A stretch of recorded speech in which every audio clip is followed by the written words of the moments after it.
Saludos cordiales desde Nashville, Tennessee. Les habla el pastor Fikri y estamos aquí para iniciar nuestra serie de mensajes del mes de diciembre, la serie de mensajes de la Navidad. Diciembre viene y viene con él ya todo el pensamiento acerca de la Navidad. La historia de la Navidad es muy distinta a cómo está reflejada en la cultura de hoy. A propósito, si usted me ve que estoy formalmente vestido es porque aquí en Estados Unidos en el tiempo de Navidad hace bastante frío. Me imagino que donde usted está mirando hace mucha calor, pero todos celebramos en diciembre el acontecimiento que ha transformado la historia de la humanidad.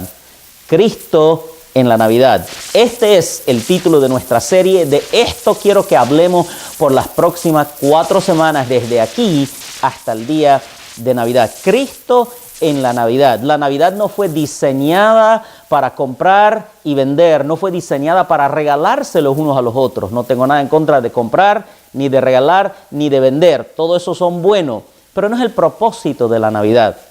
Cada lugar del mundo festeja la Navidad en la cultura de diferentes maneras. Hace un par de años me tocó estar en Europa a fines de noviembre y ver cómo se llenó las ciudades con mercados navideños donde la gente va para comprar sus adornitos y va para comprar sus cosas para prepararse para la Navidad. Y básicamente cada fin de semana se transforma en una mini Navidad. Esa es la costumbre, especialmente en Alemania. Aquí en los Estados Unidos, el país más consumista del mundo, básicamente al día siguiente del Día de Acción de Gracias, tenemos el famoso Viernes Negro, donde la gente se aglutina en los diferentes centros comerciales para comprar como si no hubiera mañana, para gastar su dinero y hacer compras y compras y más compras.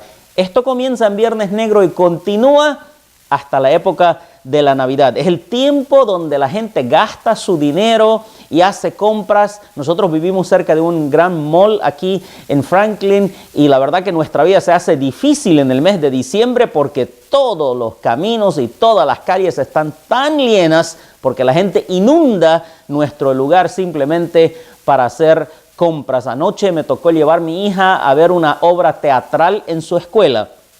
Y no sabíamos que había un evento navideño justamente sucediendo. Estaban encendiendo el árbol de la Navidad en el centro de nuestra ciudad, encendiendo sus luces, no encendiéndolos con fuego. Y por causa de ese evento, toda la ciudad estaba ahí, el tráfico era un caos, nos tomó 45 minutos avanzar 5 cuadras, porque esa es la forma en la cultura en la que celebran la Navidad. Nada de esto es necesariamente malo. En Bolivia hay tradiciones, la verdad que la gente en Bolivia normalmente se preocupa por la Navidad un poquito más cerca de Navidad.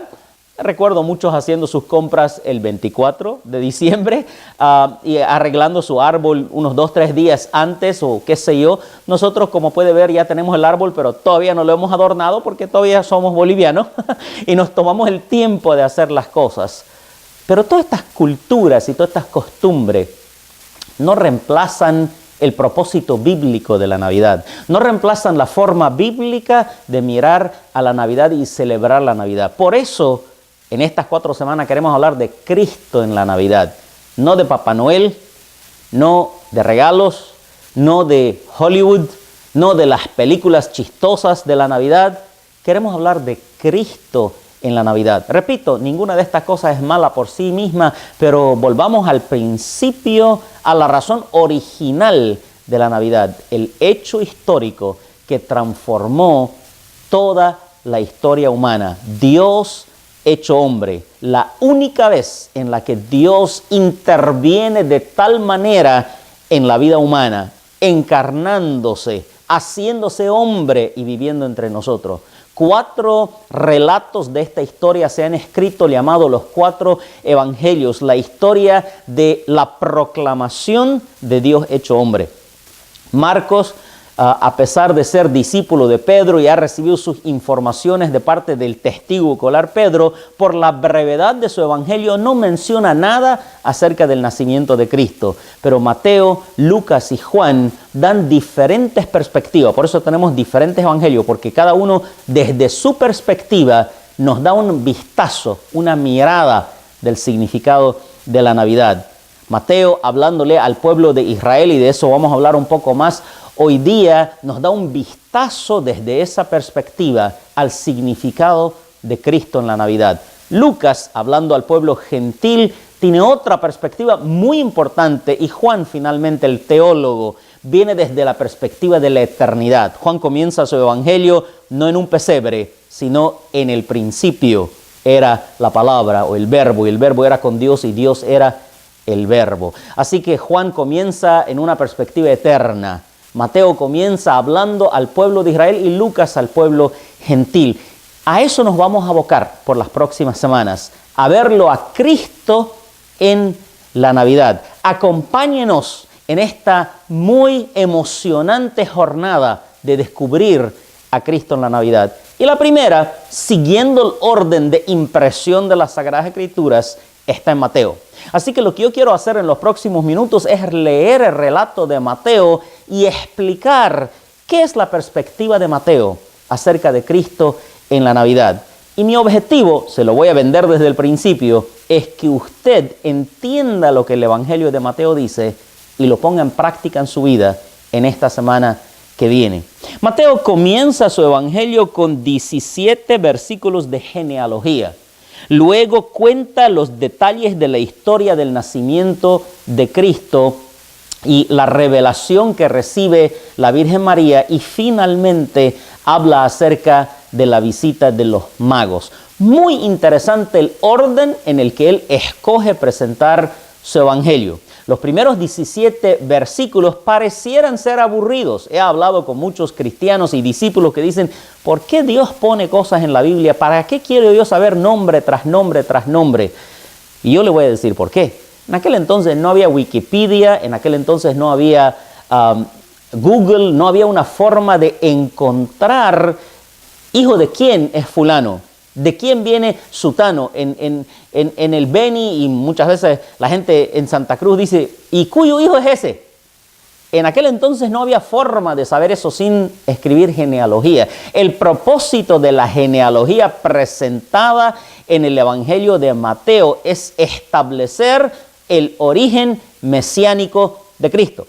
En otras palabras, establecer que este Cristo, que al final del Evangelio va a morir y va a resucitar de los muertos, es el Mesías prometido a Israel. Por eso Mateo escribe la genealogía, para demostrar de dónde viene Cristo. Él tenía que establecer que Cristo viene del linaje de David, porque la promesa fue hecha a David, que tu hijo se sentará sobre tu trono y gobernará para siempre. Así que la creencia del pueblo de Israel es que el Mesías será un bisnieto de David y que gobernará para siempre siendo el hijo de David. Tenía que establecer la relación de que Jesús últimamente viene del linaje de Abraham, porque Dios le prometió a Abraham, en tu simiente bendeciré a todas las naciones. Le prometió que del linaje de Abraham será la bendición de las naciones. Así que Cristo tenía que ser hijo de Abraham, y finalmente tenía que trazarlo hacia Adán y Eva, porque quería recordarnos que este Cristo se hizo hombre. No era medio humano, no era humano junior, no era Dios como un holograma que apareció en la tierra, no era como la guerra de las galaxias, no. Este era un 100% ser humano, este era Dios hecho hombre. Así que la genealogía demuestra el origen mesiánico de Cristo, demuestra que es hijo de David, de Abraham y de Adán. Es 100% humano, es nuestro pariente y tiene todo el derecho de redimirnos y de morir por nosotros. Acuérdese, la Navidad no tendría ningún sentido si no fuera por la tumba vacía. La Navidad no tendría ningún gozo si no fuera por la cruz y la tumba vacía. En otras palabras, que Dios se haya encarnado y haya vivido entre nosotros no solucionaba el problema del dilema humano si no fuera porque este Dios hecho hombre murió en la cruz sufriendo la pena de todos nuestros pecados y resucitó al tercer día, venciendo nuestro peor enemigo y demostrando que Él es Dios mismo, garantizándonos a todos los que creemos en Él salvación y vida eterna, perdón de nuestros pecados. Sin la tumba vacía, la Navidad no tiene sentido, pero todo tiene un comienzo. Y el comienzo de la historia en Mateo 1 dice, libro de la genealogía de Jesucristo, hijo de David, hijo de Abraham. Y ahí va contando la historia cómo desde Abraham viene Isaac, Jacob, etcétera, etcétera, hasta el nacimiento de nuestro Señor y Salvador Jesucristo. Vale mencionar que la genealogía termina en José, marido de María, de la cual nació Cristo. La razón por eso es cultural. La cultura de Israel traza esta línea, pero José y María eran parientes de cierta manera, que en aquel entonces era eso muy aprobado por la cultura. Así que esa misma genealogía es la genealogía correcta para el Señor Jesucristo. Establece la genealogía en primer lugar su origen mesiánico. Él es ser humano, hijo de Abraham, hijo de David. Este es el Mesías prometido. Por eso Mateo comienza ahí, porque Mateo está hablándole a Israel. Israel tenía que saber que este es su Mesías. Él estaba hablándole al pueblo escogido de Dios y él quería que ellos crean que es su Mesías. Por eso Mateo también se refiere a algunas profecías del Antiguo Testamento, especialmente la profecía de Isaías. Si usted lee en Isaías capítulo 9 y encuentra la forma magnífica de la que Isaías habla acerca del Mesías, cuando Isaías dice que es Padre eterno, que es consejero, que es príncipe de paz, la magnificencia con la que habla del Mesías nos demuestra quién es este ser que estamos celebrando en la Navidad. No Papá Noel o Mamá Noel, como veo en algunos lugares en Santa Cruz. No. Jesucristo, el Rey de Reyes, el Señor de Señores, que se hizo hombre y habitó entre nosotros. Así que la primer parte es la genealogía del Señor Jesucristo. Si me permite, antes de ir a la segunda parte, quisiera leer simplemente por levantar nuestro ánimo y nuestro espíritu, quisiera leer la palabra profética de Isaías que está en el capítulo 9 acerca del Mesías. Y dice, mas no habrá siempre oscuridad para la que está ahora en angustia, tal como la aflicción que le vino en el tiempo que livianamente tocaron la primera vez a la tierra de Zabulón y la tierra de Neftalí. Pues al fin llenará de gloria el camino del mar de aquel lado del Jordán, en Galilea de los gentiles. El pueblo que andaba en tinieblas vio gran luz. Los que moraban en tierra de sombra de muerte, luz resplandeció sobre ellos. Multiplicaste la gente y aumentaste la alegría. Se alegrarán delante de ti como se alegran en la siega, como se gozan cuando reparten despojo. Porque tú quebraste su pesado yugo y la vara de su hombro y el cetro de su opresor, como en el día de Madián. Porque todo calzado que lleva el guerrero en el tumulto de la batalla y todo manto revolcado en sangre será quemados pasto del fuego. Porque un día nos es nacido hijo, hijo nos es dado y el principado sobre su hombro se llamará su nombre admirable, consejero, Dios fuerte, Padre eterno, príncipe de paz. Lo dilatado de su imperio y la paz no tendrán límite sobre el trono de David y sobre su reino, disponiéndolo y confirmándolo en juicio y en justicia desde ahora y para siempre. El celo de Jehová de los ejércitos hará eso. Qué magnífica palabra profética acerca de nuestro Señor Jesucristo, que nosotros aquí en diciembre del 2017 podamos recordar y podamos decir, proclamar esta profecía. Así que Mateo establece el origen mesiánico de Cristo con la genealogía y luego habla de su humanidad y su divinidad. Las dos cosas que la historia de la iglesia por 2000 años ha peleado. Recientemente acabo de terminar un libro acerca de la historia eclesiástica. En realidad es un curso de seminario que tomé en historia eclesiástica nuevamente para volver a leer y aprender estas cosas. Y algo que ha llamado poderosamente mi atención es que las más grandes discusiones y debates por siglos han sido acerca de la naturaleza de Cristo. ¿Es Dios? ¿Es hombre? ¿Es solo Dios? ¿Es solo hombre? ¿Es los dos? ¿Cómo es este asunto? Ese debate ha estado por siglos. Bueno, Mateo lo resuelve aquí. Muchos teólogos de la historia no quieren tomar la simplicidad del Evangelio, pero Mateo dice, el nacimiento de Jesucristo fue así. Estando desposada María su madre con José, antes que se juntasen, se halló que había concebido del Espíritu Santo. José su marido, como era justo y no quería infamarla, quiso dejarla secretamente. Y pensando él en esto, he aquí un ángel del Señor le apareció en sueños y le dijo, José, hijo de David, no temas recibir a María tu mujer, porque lo que en ella es engendrado del Espíritu Santo es. Y dará a luz un hijo y llamará su nombre Jesús, porque él salvará a su pueblo de sus pecados. Todo esto aconteció para que se cumpliese lo dicho por el Señor por medio del profeta cuando dijo, he aquí, una virgen concebirá y dará a luz un hijo y llamará su nombre Emanuel, que traducido es Dios con nosotros. Y despertando José del sueño, hizo como el ángel del Señor le había mandado y recibió a su mujer, pero no la conoció hasta que dio a luz a su hijo primogénito y le puso por nombre Jesús. El principio del Evangelio de Mateo establece que el origen mesiánico de Cristo, y ahora en la segunda parte lidia con la naturaleza de Cristo. Cristo en la Navidad. ¿Quién es este que estamos celebrando su nacimiento? ¿De quién hacemos fiesta en Nochebuena? ¿A quién celebramos el día de Navidad?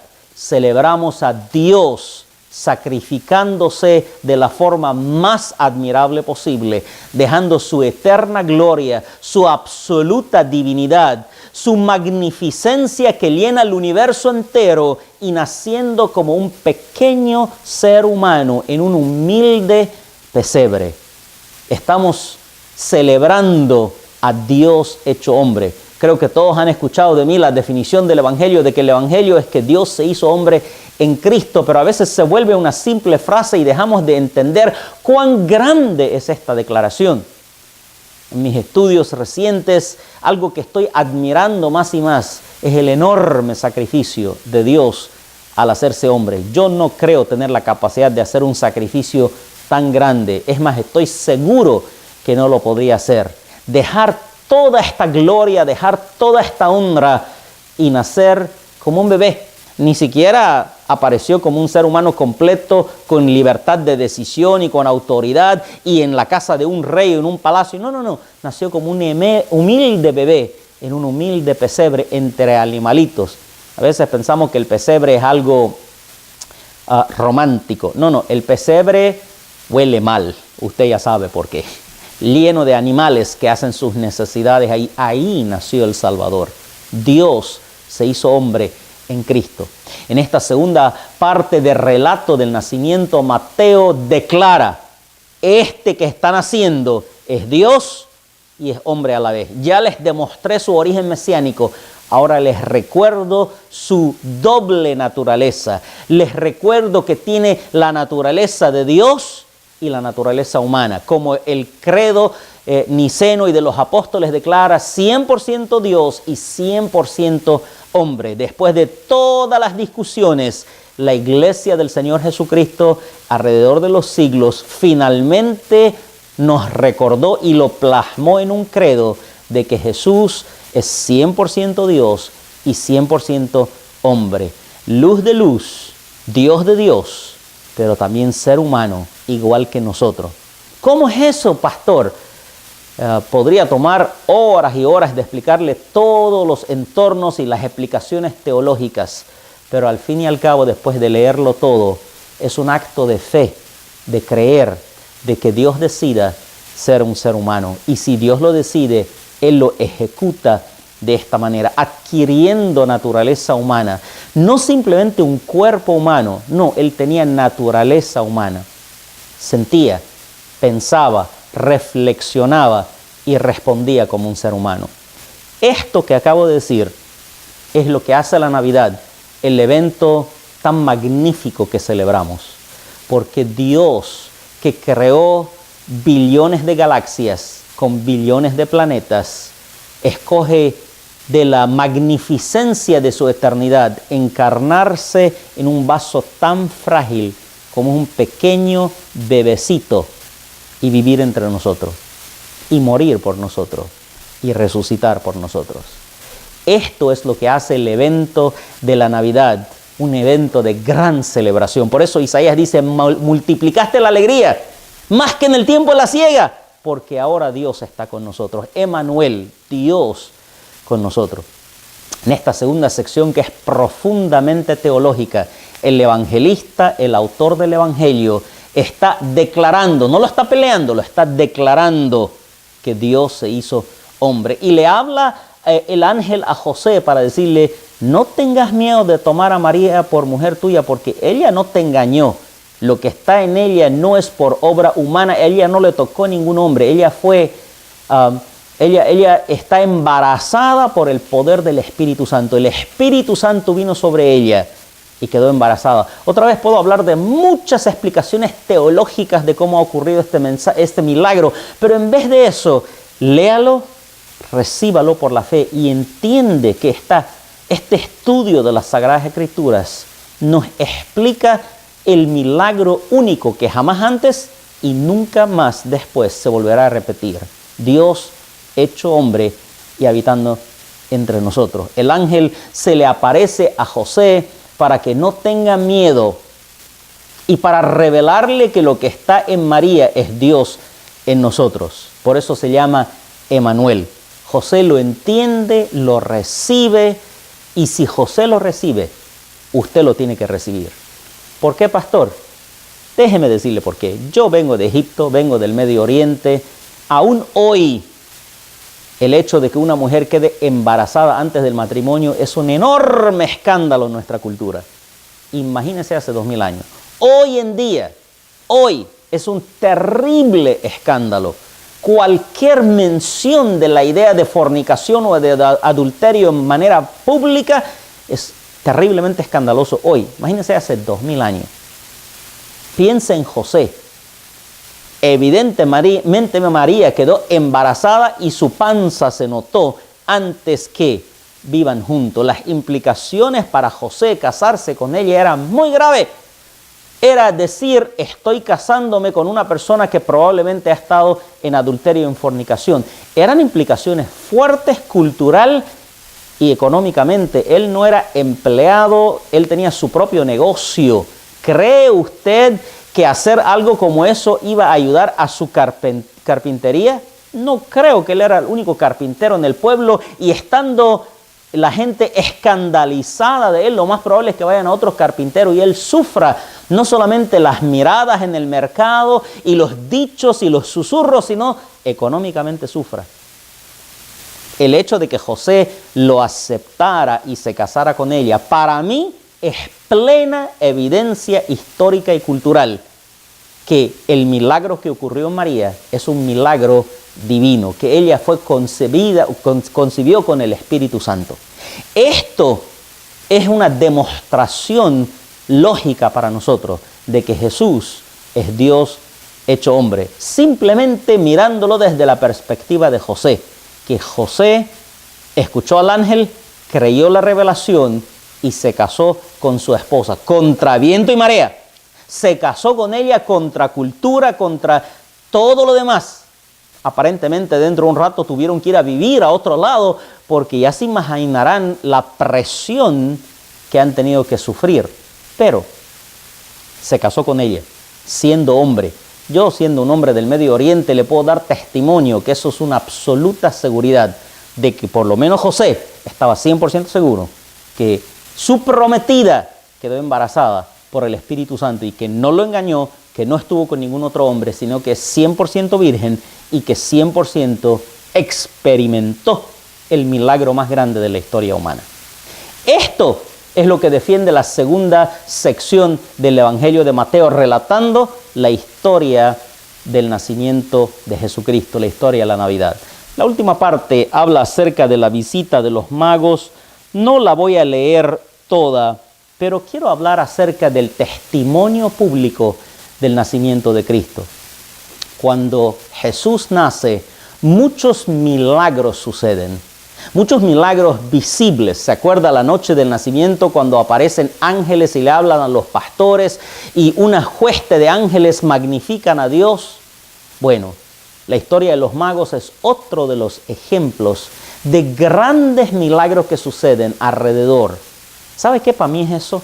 Dios estaba tan feliz de hacerse hombre que quiso mostrarlo de magníficas maneras, como una enorme estrella que aparezca y viaje, para que los magos que eran estudiosos de la astrología la vean y entiendan el significado de esta estrella y la sigan y vengan de lo que hoy es Irán o Persia, todo el camino hacia Israel, simplemente para ver al Rey nacido, al Dios hecho hombre. Para mí, esto muestra cómo Dios estaba tan feliz de hacerse hombre. Y para mí, esto me hace enamorarme más de Dios, porque Él sabía que la cosa no acababa en el pesebre, acababa en la cruz. Él sabía que su encarnación, a pesar de los ángeles cantando, la estrella y la gente recibiéndolo, al final iba a terminar en la cruz. Y aún así, se encarnó. Y no se encarnó sufriendo, se encarnó diciendo con gusto. Es más, lo voy a celebrar con estrellas, con ángeles cantando, con manifestaciones gloriosas para que el mundo sepa que esta es una celebración. Dios con nosotros, se está acercando a nosotros. Así que la tercera parte del relato del Evangelio de Mateo acerca de Cristo en la Navidad muestra las manifestaciones gloriosas que Dios trajo a realidad alrededor del tiempo del nacimiento de Cristo. Muestra la rivalidad humana, lo muestra Herodes y todo su pecado y la maldad de los escribas y fariseos. Todo esto es evidente en la historia, pero al fin y al cabo lo que muestra es el gozo de Dios. Estoy viniendo a visitarles, estoy viniendo a ser parte de ustedes, quiero gozarme con ustedes, aunque sé que me van a crucificar, aunque sé que voy a morir por ustedes, pero igual estoy feliz de venir a ser parte de la historia humana, de hacerme hombre para finalmente reconciliarme con ustedes. Desde su creación se han rebelado contra mí y no había reconciliación. Finalmente vengo a reconciliarlos a mí mismo. Finalmente vengo a caminar con ustedes y darles el camino de vuelta hacia el cielo y hacia la eternidad. Esta es la historia de Cristo en la Navidad, desde la perspectiva del evangelista Mateo, discípulo, testigo ocular, siervo de Jesucristo. ¿Qué hacemos con esto? Tomémonos el tiempo a entender este mensaje, a meditar en este mensaje, a pensar en lo que Cristo hizo por nosotros. Y esta semana, tome el tiempo cada día, 15 minutos, a orar y decir gracias, Señor. Es más, hágase este hábito, tome una hoja cada día y por 15 minutos piense en cosas por las que nunca le agradeció a Dios y escríbala en la hoja y léasela al Señor. ¿Sabe qué le agradecí a Dios yo el otro día? Algo que nunca le había agradecido. Y dije, Señor, gracias por decidir crearme. Yo no podía haber hecho absolutamente nada para existir. Yo existo porque tú decidiste traerme a la existencia. Gracias. Porque estoy feliz por existir. Sufrimiento y todo, problemas y todo, dificultad y todo, existo. Existir es mejor de no existir. Y esta es una razón de estar agradecido a Dios. Tómese el tiempo de escribir una hojita con sus razones de agradecimiento y 15 minutos cada día, denle gracias a Dios. Señor, gracias por nuestros hermanos y hermanas en Cristo, por discípulos, por amados que sirven a Cristo con todo el corazón. Bendícelos y que en esta época de la Navidad pensemos en nuestro Señor Jesucristo en la Navidad. En el nombre de Jesús. Amén. Dios les bendiga.